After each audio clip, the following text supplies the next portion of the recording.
வாங்க இன்றைக்கி எங்கள் வீட்டில் வந்து என்ன செஞ்சேன்னு பார்த்தோன்னா முட்டை சோறு தான். சிம்பிளாக இருக்கும் இந்த முட்டை சோறு. இதுக்கு வந்து வெங்காயமோ தக்காளி வேறு எதுவுமே தேவையில்லை.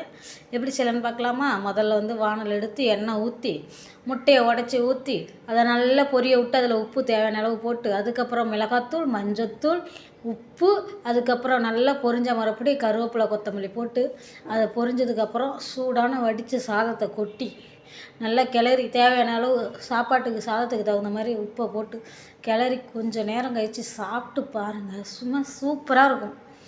நீங்கள் பசங்களுக்கு டிஃபன் பாக்ஸு கொடுத்து அனுப்புங்க. டிஃபன் பாக்ஸு காலியாக வரும். என் பசங்களுக்கு நான் இப்படி தான் செஞ்சு கொடுப்பேன். சாப்பிட்டு வருவாங்க, நாளைக்கு இதே செய்யணும்னு கேட்புவாங்க. அதேமாரி செஞ்சு பாருங்கள்.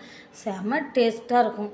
சிம்பிளாக இருக்கும், ஆனால் டேஸ்ட்டு சூப்பராக இருக்கும். செஞ்சு பார்த்துட்டு எப்படி இருக்குன்னு கமெண்ட்டில் சொல்லுங்கள். என்னோடய சேனலை லைக் பண்ணுங்கள், சப்ஸ்கிரைப் பண்ணுங்கள், ஃபாலோ பண்ணுங்கள். மீண்டும்